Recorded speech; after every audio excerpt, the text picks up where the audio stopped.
What's up, everybody? Happy Thursday. Hope all you're having a great day so far today. Um, I'm gonna try to make this review as quickly as possible because I am on a time crunch. It has been a busy day between work obligations and I am going on vacation starting today. I'm leaving literally in a couple hours, right? I have not packed shit. I am leaving. What time is it? 3:30 right now. I am leaving 6, 7 o'clock. I have not packed a damn thing. Like, I am such a late ass packer. It's not even funny. Every time I have to go out of town, I don't pack till the day of. That's how bad I am. Like, I pack the day of, literally like maybe 2, 3 hours before I'm supposed to leave. That's when I'm packing.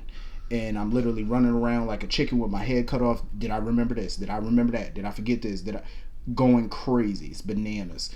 Um, so I wanted to try to get this review up as quick as possible because once a certain time hit, I'm not going to be able to get it up at all tonight, and I would not be able to get it up at all tomorrow.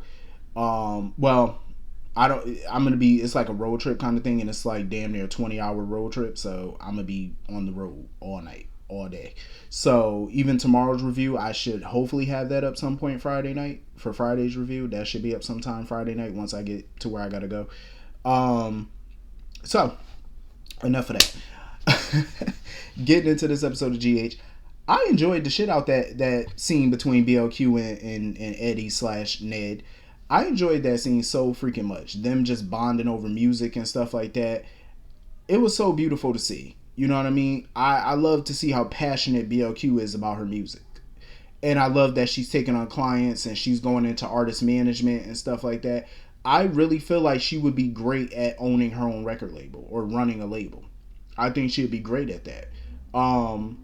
That's why I really feel like they need to dust off L&B Records, give it a modern look, give her an office. Since Frank Valentini is a wizard with the sets and the budget, you can get her an office.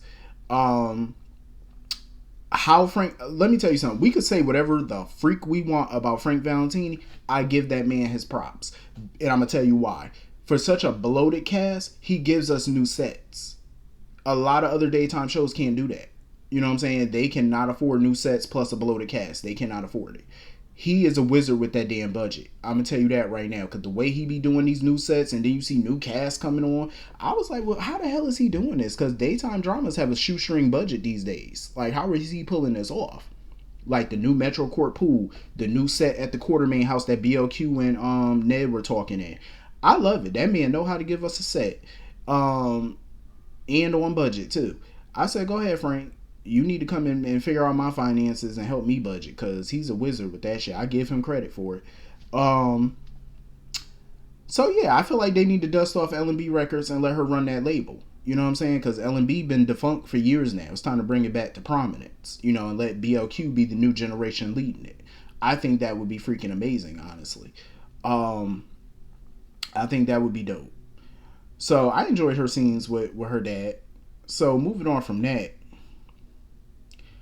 Olivia is not going to be happy. If she finds out, when she finds out, or if she finds out that Nina erased that footage, Olivia not going to be happy because she already on the phone screaming at the security firm about the damn footage being destroyed or whatever, or being erased.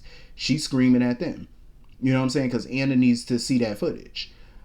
So I know she's not going to be happy that her co-owner is doing shadiness behind her back. You know, it's not gonna go down nicely if she finds out about that.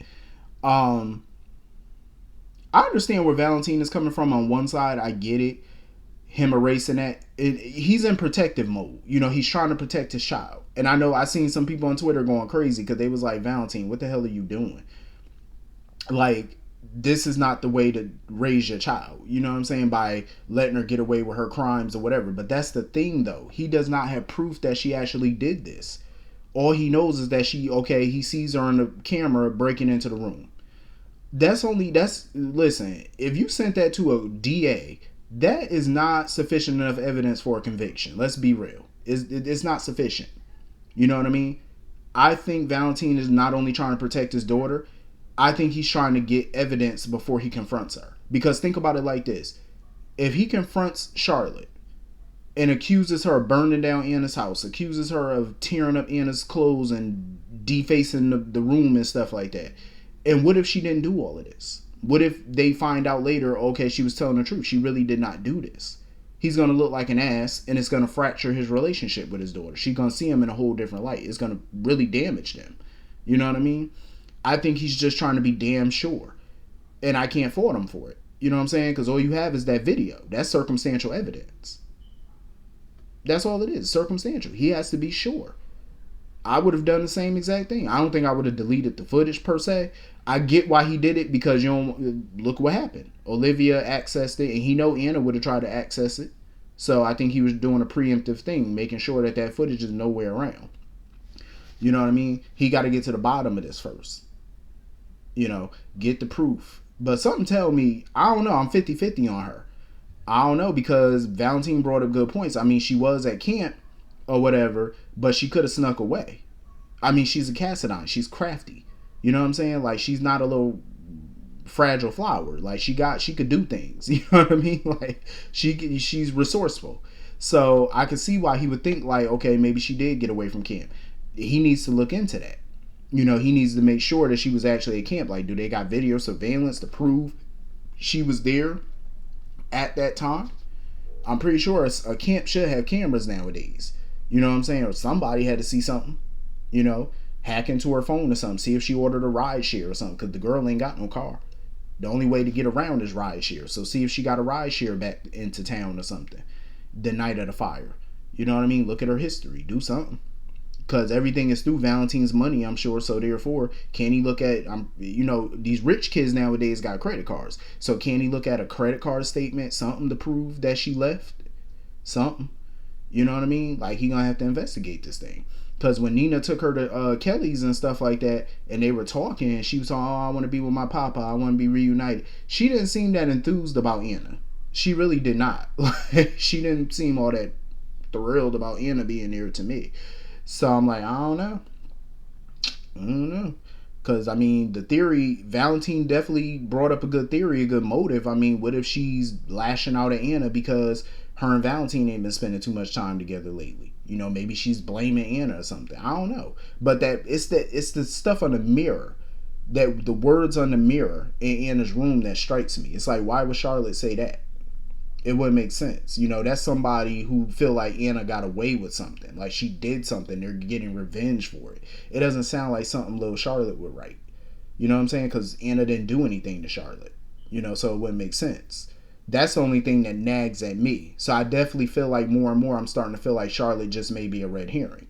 You know what I'm saying? Maybe she's just a kid that really wants to spend time with her dad, and she didn't do this. Maybe she tried to sneak into the room to go see her dad or something. Or, you know, who knows? There's explanations for a lot of things. I mean, we don't know. But I don't see no little teenage kid burning down somebody's house. Like, you would have to be the seed of Chucky to be doing some shit like that. I mean, she's a Cassadine and all, but I don't know. And she messing around with that voodoo witchcraft or them tarot cards and shit. I don't know what's going on with her with that, but I feel like that might be a separate matter that he might need to deal with. But as far as burning folk house, I don't think that little girl doing it. So anyway, moving on from that, I am so sick of this. Oh, I think I found a way to get Drew out. Let that man sit in jail, please. Like, why are we trying to get him out? For what?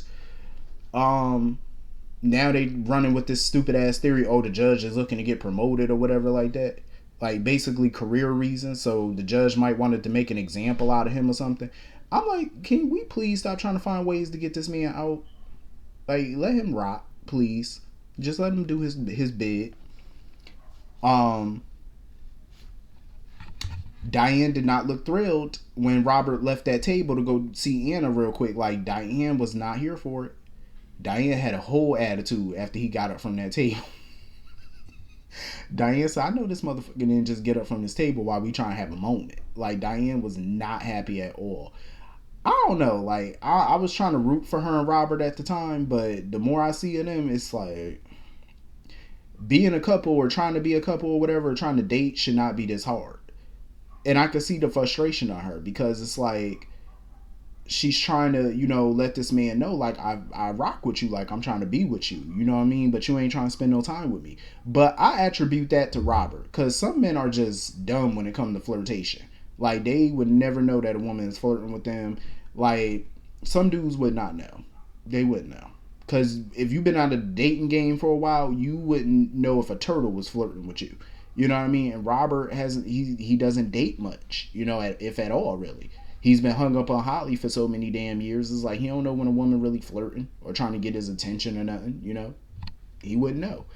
But he need to get it together. Because Diane's patience is definitely running thin. I love the gift though that he gave Anna, the photo album and all that stuff. I love it. I love it because that woman lost everything in that fire. So for him to get those photos and stuff for her that she thought that she lost forever and she never would have recouped, I'm glad he was able to do that for her. And I love the friendship that him and Anna have, because it's rare for exes to be that close, to be friendly and there's nothing sexual going on, because not everybody can do that. Either they hate each other or they still got lingering feelings for each other. But with them two, it's nothing other, it's not like that. I don't think there's no lingering romantic feelings and there's no hatred between them. It's just pure friendship. And I love it, and they just happen to share a child together and some grandkids and they get along well. I love that. More people need to do that. So anyway, moving on from that, I definitely feel like Olivia about to get back with Ned. Or not get back with him, but his alter ego. I feel like she's starting to like this Eddie thing. I think she is. That little hug that they shared and stuff like that. And she was all super excited about the Savoy gig and all that. Like, she's starting to like that alter. I think she is. She's starting to rock with that. You know what I mean? She's starting to get used to it. I don't know how that's going to be when when Ned comes back to himself. You know what I mean? How that's going to play out. Because he going to go back to old Ned. He ain't going to be picking up no guitar every day. So I wonder if she gonna be cool with that. You know what I mean? Like maybe he can integrate the personalities. Maybe, I don't know, but she definitely feeling it. Moving on from that, I will say at least one character in these plots today was competent. At least one did what they were supposed to do flawlessly, and it damn sure wasn't Drew. Drew is incompetent. He had one job. Find out who Austin went to go see. You had one job. And he messed it up before it really even got started. He's sitting here having open conversations with people. Cyrus over here eavesdropping. Now you got played. Because now Cyrus done got to the guard now. He done got to the guard and made the guard feed Drew some bull. Like, oh, he met with this little prisoner or whatever. It's nothing. Oh, some little dumb prisoner or whatever. I'm like, Drew, you are dumb. Like, you are just dumb. Like, you messed up a perfectly well orchestrated plan in 2 seconds. Messed it all up. I'm like, sir, can you get any more incompetent? Like, what is wrong with you? Oh, I haven't found anything out yet. I'm still asking questions. Not discreetly. Like, do he not know what discretion mean? You don't know? Drew. Ugh. Useless ass. Like, sir, Cyrus is like 2 steps ahead of your ass. Like, do better. Like, what is this? Like, what the fuck? Do better, sir. This is what I'm talking about. I wouldn't trust him to watch a pet turtle for me. If this is how you operate. Like, come on now. Now, the one character in this episode who actually stepped up to the plate and did what needed to be done was Willow. I said kudos to Willow. Kudos to her. I said finally, for once, somebody was tasked with doing something and they completed the task immaculately. I said, that's what I'm talking about. She did it flawlessly. I said, thank you, dear. Thank you so much. I love you now, Willow. Well, for the moment. But you did what Drew obviously couldn't do, which was get intel correctly. I'm glad she got those, toxicology results for Sam flawlessly. Nobody suspected nothing. She doop. Oh, I'm gonna take a picture. Oh, I'm gonna send it to you. Bitch, she got them damn results in 2 seconds. I said, that's what I'm talking about. Now we know that, we got some more evidence now. Thanks to that report. Now we know what was in Sasha's system the day she stabbed Cody. And now we got a paper trail. Now we got some proof. We got something. You know what I'm saying? Still circumstantial, but it's better than nothing. We getting close. This is why I like Sam as a PI, because when they give her some good stuff to do, she can knock it out. And that's why I like her and Dante teaming up, because Dante sitting there talking about, oh, it's gonna take time to get subpoenas and stuff. Sam was like, listen, Sasha ain't got that kind of time. We got to do something else. I said, I know that's right. Do something else. I don't blame Dante for being a little irritated that he had to find out about Anna through a damn police report. I don't blame him. I know he busy with the Sasha stuff right now, but I'm glad he's still keeping tabs on what's going on with Anna. I still, I definitely feel like Anna is suspicious even more of Valentine. Now that that stuff that got erased, the only people that got access to the security stuff is, Olivia and Nina. And Valentine claimed, oh, nothing came up on the floor or whatever. Now the whole thing was erased. She gonna start looking at him sideways, and I know Dante gonna start. Dante been looking at him sideways, and now he want to swoop in talking about, oh, I want to take my daughter back, and I appreciate what you did. No, sir. I don't think Dante gonna let up on that one. So anyway, that's pretty much the whole episode. Hit the comment section. Let me know what you all thought, and I will see you all later. Hope you all have a great day. See you all later. Peace.